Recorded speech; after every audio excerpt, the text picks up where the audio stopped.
මගේ නම සංදීපා කොඩිකාර. මගේ පාසල සුජාතා විද්‍යාලය මාතර. මට පුළුවන් වුණා 2022 A-level exam එකෙන් කලාංශයෙන් මාතර දිස්ත්‍රික් දෙවෙනි ස්ථානයට සමස්ත දිවයිනින්ම 26 වෙනි ස්ථානයට එන්න. මුලින්ම මම කියන්නම් මම කොහොමද මගේ රෑන්ක් එක වෙනුවෙන් වැඩ කරේ, මම කොහොමද මේ අවුරුදු දෙකමාර මැනේජ් කරගත්තේ හොඳ රෑන්ක් එකක් හොඳ රිසල්ට් එකක් වෙනුවෙන් කියලා. මුලින්ම අපි හොඳ රිසල්ට් එකකට එන්න නම් අපි ගන්න තීරණ හැම එකක්ම ගොඩක් බුද්ධිමත්ව හිතලා හරි ඵලදායී විදියට කරන්න ඕනේ. මුලින්ම අපි විෂය ධාරාවක් තෝරගන්නකොට ගොඩක් බුද්ධිමත් වෙන්න ඕනේ. අපි ගොඩක්ම දක්ෂ සහ අපි ගොඩක්ම ආස කරන විෂය ධාරාව තෝරගන්න.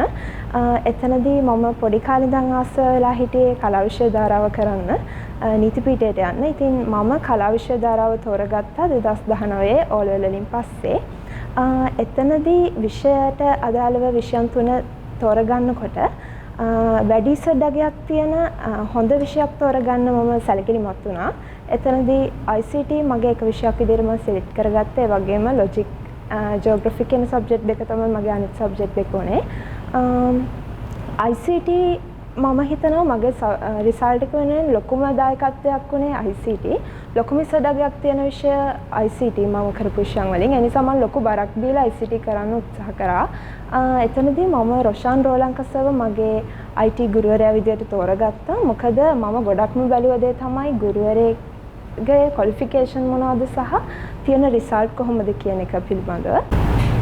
ක්ලාස් එක පටන් ගත්ත දවසේ ඉඳන්ම අවසානයේ දක්වාම මම රොෂාන් සර් එක්ක රැඳිලා හිටියා. සර්ගේ ක්ලාස් එකත් එක්ක රැඳිලා හිටියා. සර් කියන විදියට සර් ගොඩක්ම ක්ලාස් එක ඇතුලේ කියලා දෙන ක්‍රමවේදත් එක්ක වැඩ කරන්න උත්සාහ කරා. මුලින් ඉඳන්ම ක්ලාස් එක ඇතුලේ හොඳ අවධානයකින් සහ සර් කියන හෝම්වර්ක් ඒ දේවල් සර් කියන පිළිවෙලට සර්ගේ ක්‍රමවේදත් එක්ක කරගෙන යන්න මම උත්සාහ කරා. ඉතින් ඒකත් එක්ක මට හොඳ රිසල්ට් එකට එන කියන එක එච්චර අමාරු දෙයක් වුණේ නැහැ. මුලින්ම සර්ගේ ක්ලාස් එක ඇතුලේ අපිට මුල්ම කාලේ ඉඳන්ම තියරි පාර්ට් ටික හරිම කම්ප්ලීට් විදියට කොටස් අඩු නැතුව කරලා දුන්නා සර්. ඉතින් ඒ නිසා තියරි වල කිසිම ගැටලුවක් ඒක අපිට දැනුනේ නැහැ. ඒ වගේම සර්ගේ ක්ලාස් එක ඇතුලේ මුලින් ඉඳන්ම A-level paper එකට අපිව රෙඩි කරා. මුලින් ඉඳන්ම අපිට A-level papers වලට අදාළව ඒ ස්ටෑන්ඩඩ් එකටම ගැලපෙන විදියට MCQ ඒ වගේම structure papers, essay papers කරගෙන ගියා. ඉතින් මුලින්ම අපිට COVID situation එක තියෙන කාලේ ඉඳන්ම sir online test, good morning test හැමදාම අපි උදේ අවදි වෙලා අපිට කරන්න MCQ 10ක් දාලා තිබුණා. ඊට පස්සේ අපිට හැම මාසෙම මේක ඇනලයිස් කරලා ලකුණු ඇනලයිස් කරලා ක්ලාස් එකේ රෑන්කින් හදලා දුන්නා. ඉතින් අපිට දැනගන්න පුළුවන් වුණා මුලින් ඉඳන්ම අපි මොන තැනද ඉන්නේ, අපේ ලකුණු මට්ටම මොන වගේද කියන එක පිළිබඳව. ඉතින් ඒ වගේම තමයි ක්ලාස් එක ඇතුලේ අපිට ගොඩක්ම පේපර්ස් කෙරුණා. හැමතිස්සෙම A-level මට්ටමට වඩා පියවරක් උඩින් අපිට ඉගෙන ගන්න පුළුවන් වුණා. මොකද එක්සෑම් එක ලියන්න යනකොට අපේ එක්සෑම් මයින්ඩ් එක ටිකක් වෙනස්. අපි ගොඩක් කලබලයි, අපි ස්ට්‍රෙස් වෙනවා. එතකොට අපි අනිවාර්යෙන්ම එක්සෑම් එකට වඩා පියවරක් ඉදිරියෙන් ඉන්න ඕනේ. පියවරක් උඩින් අපි ඉගෙනගෙන තියෙන්න ඕනේ. අපි හොඳට පේපර් එකට මුහුණ දෙන්න නම්. ඉතින් මුලින් ඉඳන්ම අපිට අවශ්‍ය කරන දේවල් අවශ්‍ය විදියට අවශ්‍ය කාලයට ගැලපෙන විදියට අපිට කියලා දුන්නා. ඒ වගේම මම මේ වෙලාවේ ගොඩක්ම කියන්න ඕනේ සර්ගේ ක්ලාස් එක ඇතුලේ හරිම මනෝවිද්‍යානුකූල විදියට ගොඩක් ඉගෙන පාඩම් කරන මෙතඩ්ස්, එතකොට short notes, mind map, paper analyse කරන විදි, එතකොට අපි කොහොමද හරියට පේපර් එකක් කරන්නේ එක්සෑම් එකට ගැලපෙන විදියට කියන එක ගැන ලොකු අවබෝධයක් අපිට මුලින් ඉඳන්ම සර් දෙන්න උත්සාහ කරා. ඒකත් එක්ක අපිට පුළුවන් වුණා එක්සෑම් පේපර් එකට ගොඩක් හොඳට ෆේස් කරන්න. ඒ වගේම ක්ලාස් එක ඇතුලේ MCQ 50 ටෙස්ට් හැම සතියෙම අපිට ලැබුණා. MCQ 50 ටෙස්ට් ඔන්ලයින් ටෙස්ට් එකක් විදියට. ඊට පස්සේ ඒවා විවරණ ලියන විදිය, එතකොට ක්ලාස් එක ඇතුලේ ඒවා සාකච්ඡා කරලා අපිට MCQ පේපර් එකට ගොඩක් හොඳට රෙඩි වෙන්න මුලින් ඉඳන්ම ක්ලාස් එක පටන් ගත්ත කාලේ ඉඳන්ම ලොකු සහයෝගයක් දුන්නා. ඒකත් එක්ක අපිට පුළුවන් වුණා හොඳ MCQ level එකකට එන්න. ඉතින් මට පුළුවන් වුණා පේපර් එකට, එක්සෑම් පේපර් එකට MCQ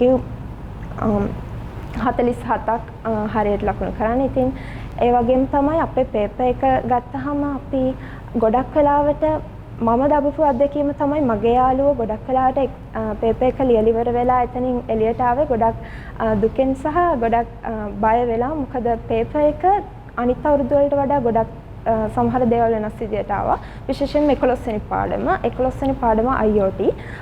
IoT ගොඩක් වෙලාවට ක්ලාසස් වල කරන්නේ නැහැ. මොකද ඒක සිලබස් එකට අදාළ නැහැ. ඒ වගේ විවිධ අර්ථකථන ගෙනල්ලා ඒවා කරන්නේ නැහැ.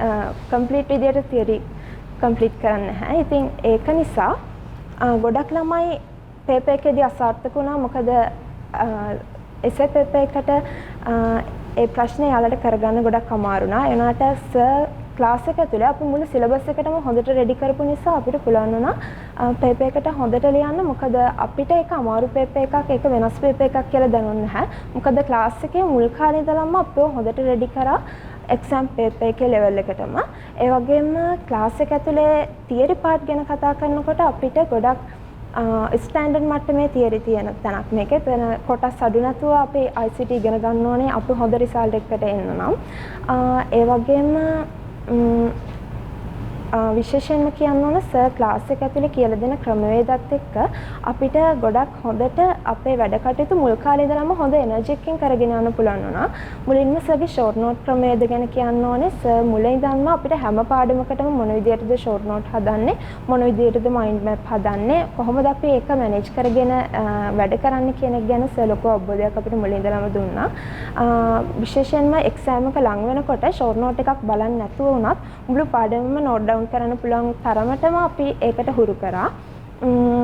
ඒ වගේම තමයි ගොඩක් වෙලාවට සර් ටයිම් ෆ්‍රේම් එකකට වැඩ කරන්නේ මොන විදියටද කියන එක අපිට කියලා දුන්නා.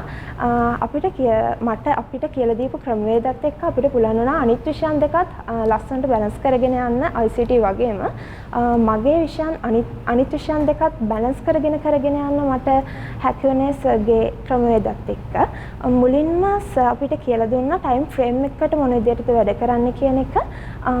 එතනදී ගොඩක් වෙලාවට මන්ත් ප්ලෑන් එකක් හදාගෙන ඒ මන්ත් ප්ලෑන් එක සති 90 බෙදාගෙන අපිට කරගෙන යන්න පුළුවන් වුණා. එතකොට අපි මුළු සිලබස් එකම ක්‍රමානුකූලව ඉගෙන ගන්න සර්ගෙන් ටයිම් ෆ්‍රේම් එකකට කොහොමද වැඩ කරන්න කියන එක ඉගෙන ගත්තා.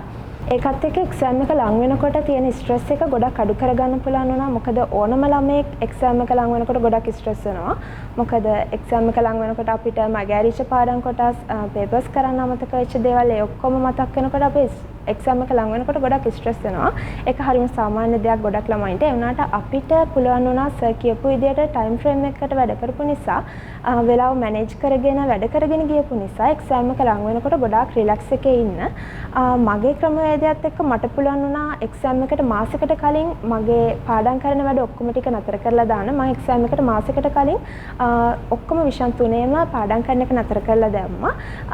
ඒ සර් කියලා දීපු ක්‍රමවේදත් එක්ක ඒකත් එක්ක මට පුළුවන් වුණා ස්ට්‍රෙස් එක අඩු කරගෙන හරිම රිලැක්ස් එකේ එක්සෑම් එකට මුහුණ දෙන්න. අවසාන මාසෙම මම කරේ ටයිම් තියලා පේපර්ස් කරන එක ගොඩක්ම කරේ. ටයිමින් එක පේපර්ස් කරපු නිසා මට පුළුවන් වුණා එක්සෑම් පේපර් එකත් හොඳ ප්‍රැක්ටිස් එකකින් කරන්න. ඒ වගේම තමයි සර්ගේ ක්ලාස් එක ඇතුලේ අපි ගොඩක්ම ඉගෙන ගත්ත දේ තමයි එක්සෑම් එක වෙලාවේ අපි එක්සෑම් එකට කොහොමද ෆේස් කරන්න ඕනේ කියන එක. ගොඩක් ක්ලාසස් වල පේපර්ස් කරාට අපි ගොඩක් පේපර්ස් කරාට අපිට දැනුම ලැබෙන්නේ නැහැ කොහොමද එක්සෑම් එකට අපි එක්සෑම් එක වෙලාව අපි ෆේස් කරන්න ඕනේ කියලා. සෝ අපිට කියලා දුන්නා කොහොමද අපි රිලැක්ස් වෙලා එක්සෑම් එකට ෆේස් කරන්න කියන එක. ඒක නිසා අපිට ගොඩක් උදව් වුණා අනිත් විෂයන් දෙකත් ඒකත් එක්කම බැලන්ස් කරගන්න. මගේ අනිත් විෂයන් දෙකත් මේ විදිහට බැලන්ස් කරගන්න පුළුවන් වුණේ සර් කියලා දීපු ක්‍රමවේදත් එක්ක. සර් කියලා දීපු ටයිම් ෆ්‍රේම්, මයින්ඩ් මැප් ඒ වගේම ෂෝට් නෝට් මෙතඩ්ස් මම අනිත් විෂයන් වලටත් ඇප්ලයි කරා. ඉතින් ඒ නිසා මට පුළුවන් වුණා විෂයන් තුනම බැලන්ස් කරගන්න. ඒ නිසා මම ගොඩක් විශ්වාසයෙන් කියනවා මගේ අනිත් විෂයන් දෙකත් බැලන්ස් කරගෙන මට මේ රෑන්ක් එකට එන්න පුළුවන් වුණේ සර් කියලා දීපු ක්‍රමවේද අනිත් විෂයන් එක්කත් මම ඇප්ලයි කරලා ඒ විෂයන්නුත් ඒ විදිහට කරගෙන ගියපු නිසා. ඒ වගේම තමයි එක්සෑම් එක වෙලාවේ මම ලැබපු අත්දැකීම් ගැන කියනවා නම් ගොඩක් වෙලාවට මාත් එක්ක හිටපු ගොඩක් ළමයි නෙට්වර්කින් පාඩමේ අපි දන්නවා variable and subnet masking කියලා පාර්ට් එකක් තියෙනවා. ඒක ගොඩක් වෙලාවට ළමයින්ට ක්ලාසස් වල කරනවා අඩුයි. ක්ලාස් පේපර් එක වෙලාවේ ගොඩක් වෙලාවට ළමයි අහනවා කොහොමද variable and subnet masking හදන්නේ කොහොමද අපි දැනගන්නේ කියලා එක්සෑම් එකට වාඩි වෙලා මගේ හපැත්තේ හිටපු ළමයි මගෙන් ඇහුවා. ඒ වගේ අත්දැකීමක් එක මට හිතුණා ඇත්තටම අවුරුදු 2කමාරක් තිස්සේ මොනවද මේ ළමයි ඉගෙනගෙන තියෙන්නේ සහ ඒගොල්ලෝගේ ක්ලාසස් වල කරන දේවල් ඇත්තටම මදි නේද කියන එක. මගේ යාළුවෝ මම දැකලා තියෙනවා යාළුවන්ගේ notes. ඇත්තටම note එක හරිම සරලයි. ඒ වගේම යාළුවගේ papers හරිම සරලයි. ඒ නිසා යාළුවා හිතනවා ICT කියන්නේ ගොඩක් ලේසි subject එකක් කියලා. ඒ වුණාට ගොඩක් ලේසි කියලා ගොඩක් වෙලාවට කියනවා. හැබැයි එක්සෑම් එක පේපර් එකට ෆේස් කරාට පස්සේ තමයි ඒගොල්ලෝ ඒ ස්ටෑන්ඩඩ් එක තේරුම් ගන්නෙ. එක්සෑම් එකේ විශ්වාසකින් රිලැක්ස් එකෙන් මුහුණ දෙන එක තමයි අපේ රිසල්ට් එකට ගොඩක්ම වැදගත් වෙන්නේ. ඉතින් අවසාන වශයෙන් මට කියන්න ඕනේ සර්ගේ ක්‍රමවේදත් එක්ක අපිට ඉස්සරහට යන්න පුළුවන් වෙච්ච නිසා තමයි ක්ලාස් එකේ වැඩි ප්‍රතිශතයක් AB අතර ඉන්නේ. ඇත්තටම ගොඩක් ක්ලාසස් වල එක රෑන්ක් එකක් දෙකක් බිහි වුණාට වැඩි ප්‍රතිශතයක් AB අතර ඉන්නේ හරිම අඩු ක්ලාසස් ප්‍රමාණයක.